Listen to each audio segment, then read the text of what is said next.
Hey guys, I hope you are all having a great Wednesday. Today we're reading Exodus chapters 3 and 4, and I hope that today's Bible reading brings you closer to God and that it's a blessing to your day. So, with that being said, let's get started. Exodus chapter 3. In the name of the Father, and of the Son, and of the Holy Spirit. Amen.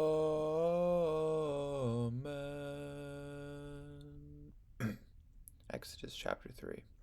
Moses and the burning bush. Now Moses was tending the flock of Jethro, his father-in-law, the priest of Midian, and he led the flock to the far side of the wilderness and, and came to Horeb, the mountain of God. There the angel of the Lord appeared to him in flames of fire from within a bush. Moses saw that though the bush was on fire, it did not burn up. So Moses thought, I will go over and see this strange sight, why the bush does not burn up. When the Lord saw that he had gone over to look, God called to him from within the bush, Moses, Moses. And Moses said, Here I am. Do not come any closer, God said. Take off your sandals, for the place where you are standing is holy ground. Then he said, I am the God of your father, the God of Abraham, the God of Isaac, and the God of Jacob. At this, Moses hid his face because he was afraid to look at God. The Lord said, I have indeed seen the misery of my people in Egypt. I have heard them crying out because of their slave drivers, and I am concerned about their suffering. So I have come down to rescue them from the land of the Egyptians, and to bring them up out of that land into a good and spacious land, a land flowing with milk and honey, the home of the Canaanites, Hittites, Amorites, Perizzites, Hivites, and Jebusites. And now the cry of the Israelites has reached me, and I have seen the way the Egyptians are oppressing them. So now go, I am sending you to Pharaoh to bring my people, the Israelites, out of Egypt. But Moses said to God, Who am I that I should go to Pharaoh and bring the Israelites out of Egypt? And God said, I will be with you, and this will be the sign to you that it is I who have sent you. When you have brought the people out of Egypt, you will worship God on this mountain. Moses said to God, Suppose I go to the Israelites and say to them, The God of your fathers has sent me to you. And they ask me, What is his name? Then what shall I tell them? God said to Moses, I am who I am. This is what you are to say to the Israelites. I am has sent me to you. God also said to Moses, Say to the Israelites, The Lord, the God of your fathers, the God of Abraham, the God of Isaac, and the God of Jacob has sent me to you. This is my name forever, the name you shall call me from generation to generation. Go assemble the elders of Israel, and say to them, The Lord, the God of your fathers, the God of Abraham, Isaac, and Jacob, appeared to me, and said, I have watched over you, and have seen what has been done to you in Egypt. And I have promised to bring you up out of your misery in Egypt into the land of the Canaanites, Hittites, Amorites, Perizzites, Hivites, and Jebusites, a land flowing with milk and honey. The elders of Israel will listen to you. Then you and the elders are to go to the king of Egypt and say to him, The Lord, the God of the Hebrews, has met with us. Let us take a 3-day journey into the wilderness to offer sacrifices to the Lord our God. But I know that the king of Egypt will not let you go unless a mighty hand compels him. So I will stretch out my hand and strike the Egyptians with all the wonders that I will perform among them. After that, he will let you go, and I will make the Egyptians favorably disposed toward this people, so that when you leave, you will not go empty-handed. Every woman is to ask her neighbor, and any woman living in her house for articles of silver and gold, and for clothing, which you will put on your sons and daughters, and so you will plunder the Egyptians.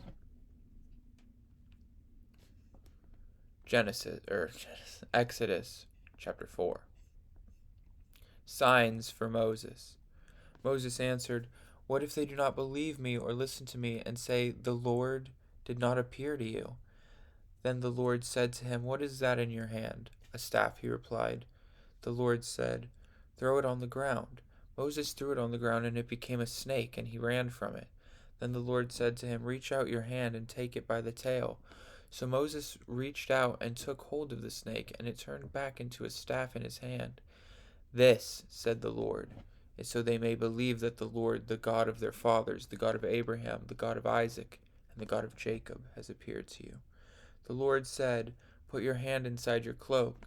So Moses put his hand into his cloak, and when he took it out, the skin was leprous. It had become as white as snow. "Now put it back into your cloak," he said. So Moses put his hand back into his cloak, and when he took it out, it was restored, like the rest of his flesh. Then the Lord said, "If they do not believe you or pay attention to the first sign, they may believe the second. But if they do not believe these two signs or listen to you, take some water from the Nile and pour it on the dry ground. The water you take from the river will become blood on the ground." Moses said to the Lord, "Pardon your servant, Lord. I have never been eloquent, neither in the past nor since you have spoken to your servant. I am slow of speech and tongue." The Lord said to him, "Who gave human beings their mouths? Who makes them deaf or mute? Who gives them sight or makes them blind? Is it not I, the Lord? Now go, I will help you speak, and will teach you what to say." But Moses said, "Pardon your servant, Lord. Please send someone else." Then the Lord's anger burned against Moses, and he said, "What about your brother, Aaron the Levite? I know he can speak well. He is already on his way to meet you, and he will be glad to see you. You shall speak to him and put words in his mouth. I will help both of you speak, and will teach you what to do. He will speak to the people for you, and it will be as if he were your mouth, and as if you were God to him. But take this staff in your hand so you can perform the signs with it." Moses returns to Egypt. Then Moses went back to Jethro, his father-in-law, and said to him, "Let me return to my own people in Egypt to see if any of them are still alive." Jethro said, "Go, and I wish you well." Now the Lord had said to Moses in Midian, "Go back to Egypt, for all those who wanted to kill you are dead." So Moses took his wife and sons, put them on a donkey, and started back to Egypt. And he took the staff of God in his hand. The Lord said to Moses, "When you return to Egypt, see that you perform before Pharaoh all the wonders I have given you the power to do. But I will harden his heart so that he will not let the people go. Then say to Pharaoh, 'This is what the Lord says. Israel is my firstborn son, and I told you, let my son go so he may worship me. But you refused to let him go, so I will kill your firstborn son.'" At a lodging place on the way, the Lord met Moses, and was about to kill him. But Zipporah took a flint knife, cut off her son's foreskin, and touched Moses' feet with it. "Surely you are a bridegroom of blood to me," she said. So the Lord let him alone. And at that time she said bridegroom of blood, referring to circumcision. The Lord said to Aaron, "Go into the wilderness to meet Moses." So he met Moses at the mountain of God and kissed him. Then Moses told Aaron everything the Lord had sent him to say, and also about the signs he had commanded him to perform. Moses and Aaron brought together all the elders of the Israelites, and Aaron told them everything the Lord had said to Moses. He also performed the signs before the people, and they believed it. And when they heard that the Lord was concerned about him and had seen their misery, they bowed down and worshipped. In the name of the Father, and of the Son, and of the Holy Spirit. Amen.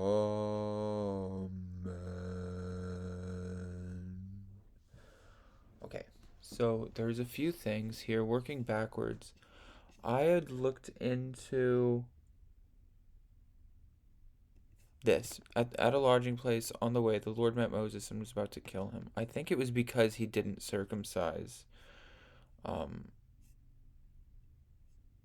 his son. I want to say. Um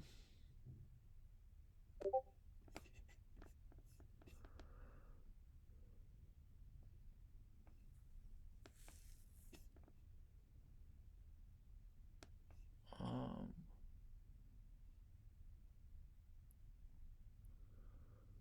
um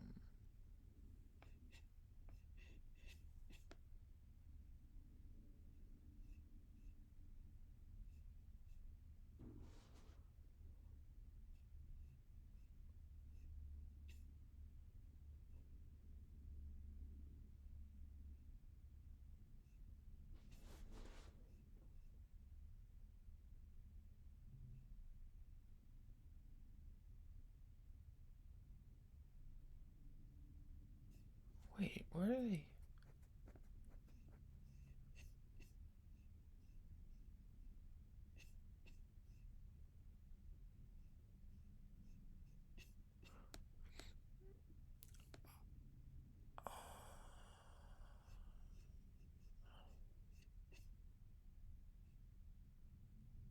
I'm not okay. So yeah, it was over the foreskin, I think. I'm not gonna, you know, deny this information. I'm just not exactly positive where they got it from. But yeah, it seems like it's over the foreskin. The circumcision. Uh, Moses didn't. Oh, oops. Shoot. Uh, I can do this. Yeah, Moses didn't circumcise the baby. Um, before that, I don't know. This was really cool to me. The staff turning into a snake, and then like I can imagine him like putting his hand here, like into his cloak, and then pulling it out, and it's like sick, and then he just goes like this again, and then it's healed. Like I don't know. That's just like so cool and interesting to me. Um, Going back to chapter 3. Um, oh, where was it? When it was saying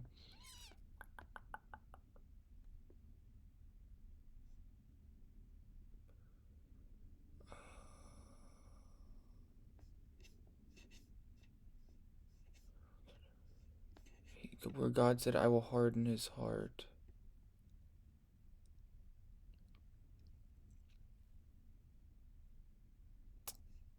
Hmm, I forget, but where God was saying, um, "I will harden Pharaoh's heart." Where is it?